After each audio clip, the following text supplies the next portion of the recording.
guys, and welcome back to Tutorial Guru. Today we're going to be teaching you how to log into your Netflix account.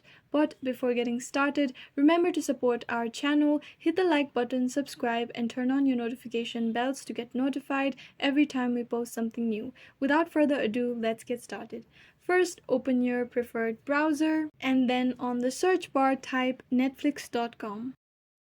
Then you'll end up on the landing page of Netflix. Then you can simply tap on the sign in button that appears on the top right corner of your window. Over here, we're led to the sign in page of Netflix. Here you can simply enter your email or phone number with which you registered for your Netflix account, and then you can simply enter your password for this account. After that, you can simply tap on the sign in button that appears below the password box, and then you'll be signed in to your Netflix account. I hope this video was useful. If you have any questions, let us know in the comments down below, and thanks for watching.